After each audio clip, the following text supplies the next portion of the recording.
A very good morning to all students here. In 11th class, today our topic is change in quantity demand and change in demand.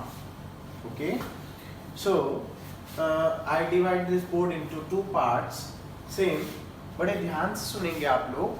Change in quantity demand और change in demand के बीच में क्या difference है, ये topic और ये topic हमारा 6 marks का बनता है. ठीक है, बड़े केयरफुली समझेंगे क्योंकि इसमें बहुत ज्यादा डिफरेंसेस है इन डायग्राम्स के अंदर. Okay, first of all change in quantity demand का मतलब मेन है इसमें कि मूवमेंट अलोंग ए डिमांड का, और चेंज इन डिमांड में होता है बेटा शिफ्ट इन डिमांड का. डन. मूवमेंट का मतलब होता है यहाँ पे मूवमेंट करना, आगे या पीछे, एक्सटेंड होना या कॉन्ट्रैक्ट होना. यहाँ पे वर्ड आ रहा है extension word. This is extension of demand, this is contraction of demand. Means अब मूवमेंट क्या हो रही है, एक्सटेंशन और कॉन्ट्रैक्शन. अब ये एक्सटेंशन और कॉन्ट्रैक्शन क्या है?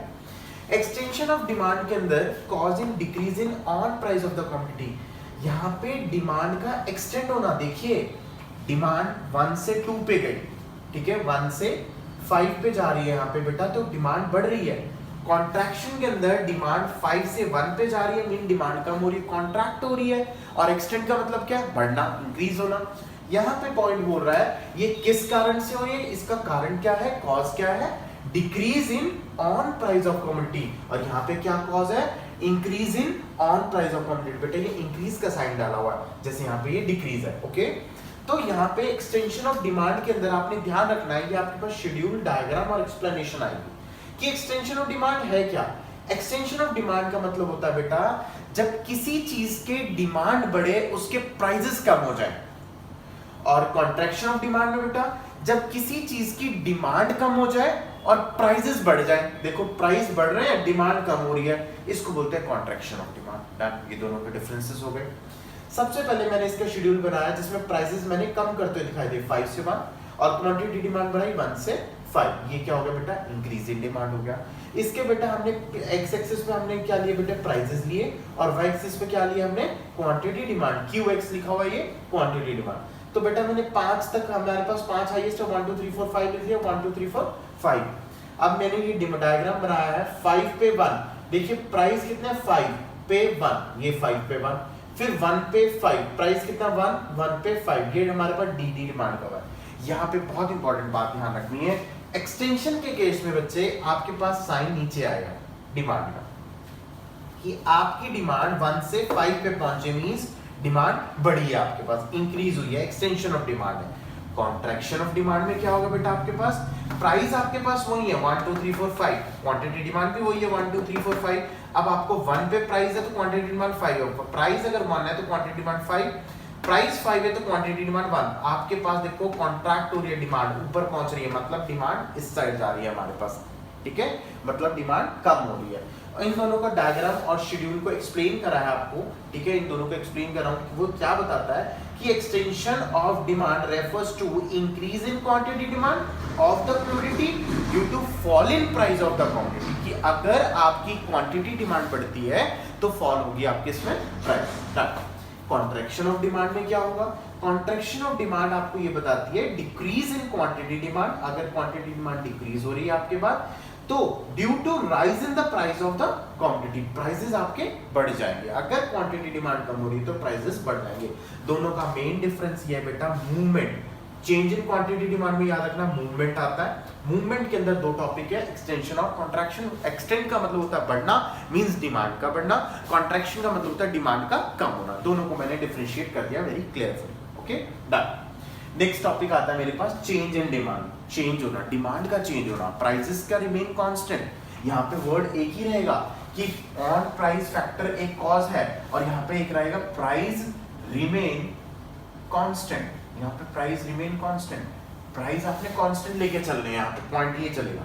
इंक्रीजिंग डिमांड और decrease in demand. Increase in demand को दूसरी तरीके से यहाँ पे बोला गया और यहाँ पे भी, और यहाँ पे बोला गया फॉरवर्ड शिफ्ट. इंक्रीज का मतलब होता है फॉरवर्ड, और डिक्रीज का मतलब है बच्चे यहाँ पे बैकवर्ड शिफ्ट. फॉरवर्ड शिफ्ट के अंदर क्या होगा, देखो मैंने अभी यहाँ पर लिखा price remain constant. Price constant है, 10 और 10 है. क्वांटिटी में इंक्रीज इन डिमांड के अंदर बनेगा 20 से 30, मींस डिमांड का बढ़ना. ठीक है, चेंज इन डिमांड के अंदर ये टॉपिक है. और यहाँ पे क्या होगा, प्राइसेस का कांस्टेंट डिक्रीज होना, डिमांड का डिक्रीज होना। प्राइस दोनों में कांस्टेंट रहेंगे, डिमांड्स में चेंज आएगा।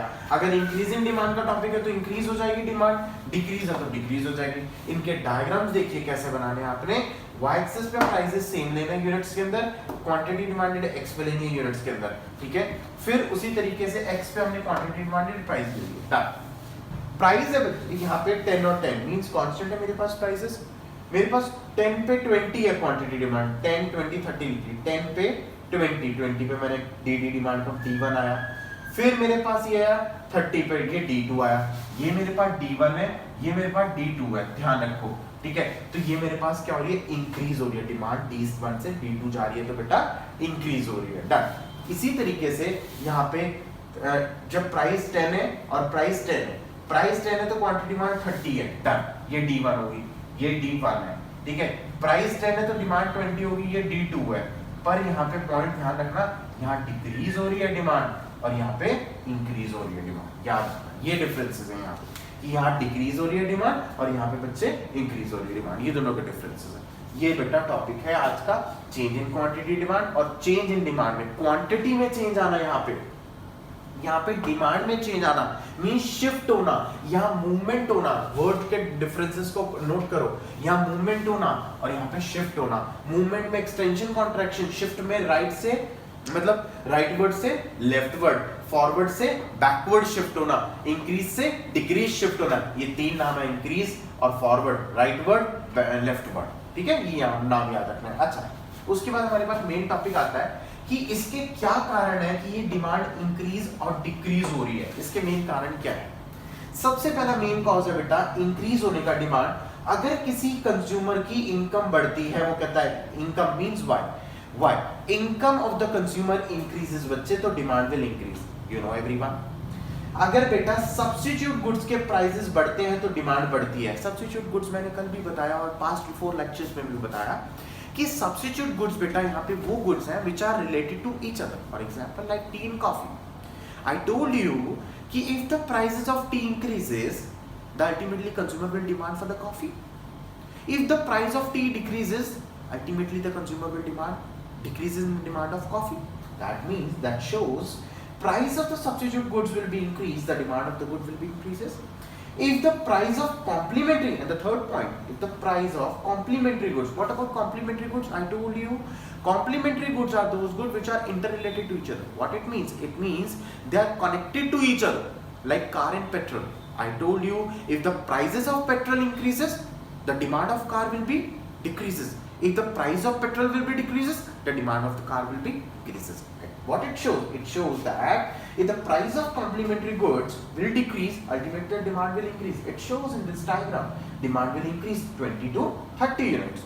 As usually, similarly in the second diagram, decrease in demand if the income of the consumer decreases. If suppose कीजिए अगर मेरी सैलरी 50 से इनकम मेरी हो रही है 20,000 या 30,000 हो रही है, demand ultimately it will be decreases, ठीक है। Why should I expand much more and more?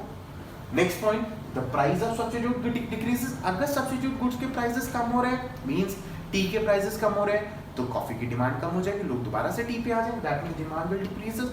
Here, the price of complementary goods के अंदर, if the price of complementary goods, for example car and petrol, if the price of petrol will be increase, अगर petrol के price बढ़ेंगे तो consumer car की demand नहीं करेगा, car की डिमांड कम हो जाएगी। तो यहाँ पे थर्ड पॉइंट बताता है, if the price of complementary goods increases, the demand will be decrease. ये बेटा आपको पूरा फुल फ्लैश मैंने चार्ट आपके आगे एक्सप्लेन कर दिया, दोनों टॉपिक्स का चार्ट एक्सप्लेन कर दिया, जो कि हम लोग पूरे अच्छे से इसको आपने अपने फिर नोटबुक में बनाना है, डायग्राम्स को प्रेजेंट करना है, मेरे को शाम को 6 से 7 बजे के बीच में भेजना है। किसी भी बच्चे को कोई भी क्वेरी है related to this topic, you should call me, okay. आपके पास मैंने दोनों टॉपिक अच्छे से क्लियर कर दिए हैं। Once again I repeat, movement along a demand curve, shift along a demand curve. Movement के अंदर एक्सटेंशन और कॉन्ट्रैक्शन का मूवमेंट चलता है और शिफ्ट के अंदर बच्चे इंक्रीज और डिक्रीज इन डिमांड का टॉपिक चलता है, ठीक है। दैट्स इट, आज के टॉपिक के लिए इतना बहुत है। ठीक है, आपने इसको पूरा फुल फ्लैश एक्सप्लेन करना है, पेंसिल यूज करनी है, स्केल यूज करना है व्हाइल मेकिंग अ डायग्राम। कभी भी डायग्राम बनाएंगे इकोनॉमिक्स के अंदर, यूज योर पेंसिल स्केल। ठीक है, और उसके बाद प्रेजेंटेशन बहुत इंपॉर्टेंट है। जैसे जैसे मैं हाईलाइट करता हूँ पॉइंट्स को, आप भी हाईलाइट करके एक्सप्लेन करेंगे, सामने हर एक चीज को सामने एक्सप्लेन करेंगे। शेड्यूल के सामने this is D1, this is D2। ठीक है, फॉल इन डिमांड यहाँ पे, इंक्रीज इन डिमांड, ताकि दिखे, टीचर को समझ आए कि राइज इन डिमांड यहाँ आ रहा है, फॉल इन डिमांड हो रहा है, ये हाईलाइट करे हुए पॉइंट्स दिख रहे हैं। एक एक पॉइंट को आपने अच्छे से, बिल्कुल मतलब हमें पूरा एकदम से अच्छे से दिखाई दे, समझ आए कि बच्चा क्या एक्सप्लेन करना चाहता है टॉपिक के अंदर। बेटा ये टॉपिक पे 6 मार्क्स का आता है, ये टॉपिक पे 6 मार्क्स का आता है। उसके बाद मैं आपको अभी असाइनमेंट भेजूंगा, असाइनमेंट के अंदर इस टॉपिक के कम से कम 5 या 6 क्वेश्चंस बनेंगे, 5 to 6 क्वेश्चंस बनेंगे। ठीक है, थैंक यू सो मच आज के लिए, आज इस टॉपिक को ध्यान से क्लियर करें। Thank you so much once again.